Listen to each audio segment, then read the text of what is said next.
آج سے کچھ عرصے پہلے جب کراچی کے عوام پریشان تھے، انہوں نے دیکھا ایم کیو ایم پاکستان کی طرف۔ ایم کیو ایم پاکستان نے بہت ہوپ دلائی، بہت امیدیں دلائیں، مگر اس وقت اگر ہم مہاجر طبقے کا ہی نام کیوں نہ لے لیں تو وہ دوسرے درجے کے تھے اور آج تیسرے درجے کی زندگی گزار رہے ہیں۔ M Q M peoples party اس سے پہلے سے خدمت کر رہی ہے، مگر کراچی شہر کے حوالے سے عوام مطمئن نہیں ہے۔ آپ کیا سمجھتے ہیں فیضان صاحب؟ کراچی میں سیاست بھی کر رہے ہیں، خدمت بھی کر رہے ہیں، کراچی کے مسائل واقعی حل ہوں گے یا صرف بیان کے حد تک حل ہوں گے؟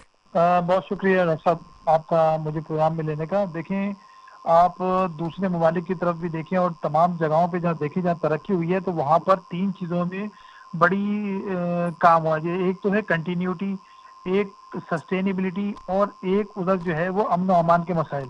اب چاہے وہ کراچی کی بات ہو، چاہے وہ سندھ کی بات ہو، چاہے وہ پاکستان کی بات ہو، آپ کو جب تک سسٹینیبلٹی، کنٹینیوٹی اور ایک دائمی امن کے ساتھ جب تک کام نہیں ہوگا، آپ کے یہاں پر نہ معیشت ٹھیک ہو سکتی ہے، نہ آپ کے وہ مسائل حل ہو سکتے ہیں جو کراچی کے مسائل ہیں۔ اب کراچی کا ایک بہت بڑا مسئلہ یہ ہے کہ پورے اب یہ بہت باتیں کرتے ہیں پی ایم ایل این سے بھی اور ہمارے دوست دوسرے لوگ بھی، خیبر پختونخوا سے بھی، کہ جی ہم نے بہت ترقی کی ہے۔ جب آپ لوگوں نے ترقی کی ہے تو اتنی زیادہ مائگریشن کراچی میں کیوں ہے؟ 1 کروڑ سے زیادہ لوگ اس صوبے سے باہر کے لوگ رہنے والے ہیں۔ میں سندھ کی بات نہیں کر رہا ہوں، سندھ کے شہری سندھ میں رہتے ہیں، کراچی پورے پاکستان کا شہر ہے، سب اس میں آ سکتے ہیں روزگار کے لیے بھی، کام کے حوالے سے بھی۔ لیکن آپ یہ دیکھیں کہ جب وہ دعویٰ کرتے ہیں کہ جی ہم وہاں پر کام کر رہے ہیں، روزگار بھی ہے، ہمارا انفراسٹرکچر بھی ٹھیک ہے، تو ہمارے پاس یہ 1 کروڑ لوگ جو تمام صوبوں سے یہاں پر آ کے سیٹلرز ہیں اور جو یہاں پر آ کے مضافاتی علاقوں میں رہتے ہیں، اس کا نام ہے بجٹ اس حساب سے دیا جاتا ہے۔ دیکھیں، اب میں سالڈ بیس کی بات کر لوں اگر، تو سالڈ بیس کا جو ہمارا بجٹ ہے وہ اسی حساب سے ہے جو ہم 1.5-2 کروڑ یا 2.5 کروڑ روپے، 2.5 کروڑ جو انہوں نے آبادی دکھائی دی ہے، وہی ہمارا پانی کا بجٹ ہے، وہی ہمارا سڑکوں کے لیے بجٹ ہے، وہی ہمارا ٹریفک کے لیے ہے، وہی ہمارا جو ہے ماس ٹرانزٹ کے لیے ہے۔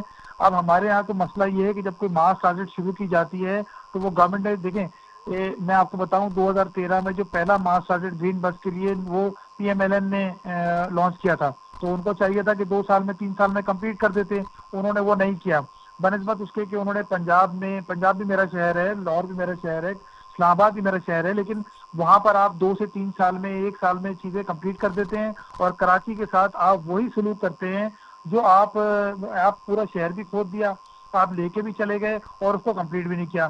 وہی بات میئر صاحب نے کی کہ بھائی آپ جو یہاں سے لے کر جو کام ہونا تھا نمائش سے لے کر آگے تک وہ بھی پینڈنگ ہے۔ 2013 کا ایک پروجیکٹ لانچ کیا ہوا، آج 2025 ہو گئی وفاق کے اندر، اور یہ پی ایم ایل این کی گورنمنٹ ہے، اسی نے لانچ کیا تھا، اسی کا پروجیکٹ ہے۔ اب ڈفرینٹ چیزوں پہ آ جاتے ہیں۔ اس کراچی شہر میں ہمیں پہلی دفعہ موقع ملا ہے مرتضی وہاب کی شکل میں، کہ پہلے ایڈمنسٹریٹر تھے وہ، اب وہ میئر ہیں، اور اب وہ اسی حساب سے چیزوں کو لے کے چل رہے ہیں، کام کر رہے ہیں۔ آپ کو پتہ ہے کہ یہاں پر ہرڈلز آتی ہیں، آپ نے ایم کیو ایم کی بات کی، یہ جتنی کے ایم سی میں بھرتی ہیں یہ ایم کیو ایم کے دور کی ہیں، یہ اپنی تو نوکریوں پہ بھی نہیں جاتے ہیں، یہ کے ڈی اے میں جتنی بھرتی ہیں وہ ایم کیو ایم کے دور کی ہیں، واٹر بورڈ میں جتنی بھرتی ہیں وہ ایم کیو ایم کے دور کی ہیں۔ اب ان کو اگر آڈٹ کر کے نکال دیا جائے تو یہ ایک اور الگ شور شرابہ شروع کر دیں گے۔ ابھی میں آپ کو ایک مثال دیتا ہوں، ڈسٹرکٹ سینٹرل کے اندر 7,000 دکانیں نالے پہ بنی ہوئی ہیں، اور ہم نے تقریباً وہ ڈیمولش کرنے کا پروگرام سیٹل کر دیا تھا تاکہ وہ روڈ پہ آئندہ کوئی پانی وہاں سے خراب نہ ہو، کوئی سیوریج کا نظام خراب نہ ہو۔ انہوں نے وہ 7,000 دکانیں نہیں توڑنے دی، سپریم کورٹ کے آرڈرز ہیں، اور وہ نالے کے اوپر بنی ہوئی ہیں، تجاوزات ہیں۔ جب تک آپ اپنے پانی کو پراپر جگہ نہیں دیں گے کہ وہ سمندر میں جا کے گر جائے بارش کا پانی، اس وقت تک وہ شہر کو ڈبوتا رہے گا۔ اب یہ سیاست تو بہت کر لیتے ہیں آ کے، لیکن جب آپ ایک چیز کے لیے نکلتے ہیں، کام کرتے ہیں، تو اس کا ایک ماسٹر پلان ڈیولپ ہوتا ہے۔ اس پورے شہر کو آبادی ہو گئی ہے، ماسٹر پلان اس کا پراپر طریقے سے اگر ہے تو وہ امپلیمنٹڈ نہیں ہے، امپلیمنٹڈ ہے تو وہ ڈیولپ نہیں ہے۔ بات کہنے کی یہ ہے کہ کبھی کوئی بھی نیا شہر ڈیولپ ہوتا ہے اس کے تمام ماسٹر پلان ایک پیپر پہ تیار ہوتا ہے، ایک بلو پیپر تیار ہوتا ہے۔ اب میں آپ کو بتاؤں کہ جو گرین بس جو دوسرے مسئلے ہیں، کراچی یونیورسٹی والا، اور جو ہمارے انڈر پاس ایک کنیا آباد پہ ہے، اب اس کا بلو پرنٹ ہی ان کے پاس نہیں ہے۔ واٹر بورڈ تو سارے لوگ یہی لوگ چلاتے رہے، ہر وقت، اور ان کو یہی نہیں پتا کہ کون سی لائن کہاں جا رہی ہے. سیوریج اور واٹر بورڈ ہمیشہ سے ان کے پاس رہے، اختیار میں رہے.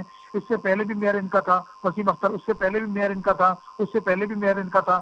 اور آپ یہ دیکھ لیں کہ مصطفیٰ کمال صاحب، کوئی کہتا ہے جی وہ لیڈر ہیں، کوئی کہتا ہے جی خالد مقبول لیڈر ہیں. یہ تو ان کی جماعت ہے، ہم اس معاملے میں نہیں کچھ کہنا چاہتے. لیکن یہ بلیم گیم کی طرف نہ جائیں. بلیم گیم تو یہ ہے نا کہ اس شہر پہ کراچی شہر پہ زیادہ عرصے حکومت کرنے والے تو یہ ایم کیو والے ہیں. ہمیں تو موقع یہ بھی ملا ہے. اب ایک جب اتنا بڑا بگاڑ ہوا ہے، اس شہر کی آبادی 4 کروڑ پہ ٹچ کر گئی، کیونکہ یہاں پر تو لوگ رہنے، یہاں پر لوگ کاروبار کے لیے آتے ہیں، رہنے کے لیے آتے ہیں. آپ نے دیکھا ہوگا کہ ہمارے کے پی سے بھی لوگ آ جاتے ہیں، پنجاب میں یہ سرائکی بیلٹ سے بھی آتے ہیں، اور مین پنجاب سے بھی آتے ہیں، بلوچستان سے بھی لوگ آتے ہیں، یہاں کام کرتے ہیں، روزگار کرتے ہیں، پرماننٹ رہائش اختیار کر لیتے ہیں. لیکن ہم ان کے مسائل اس وجہ سے حل نہیں کر پاتے، ہمیں بجٹری ایشوز ہو جاتے ہیں. تھوڑی اس بات اگر ہم بات کریں سینیٹیشن میں یا کسی چیز میں 50 بڑھانے کی، اس میں جماعت اسلامی کوئی مسئلہ لے کے کھڑی ہوتی ہے.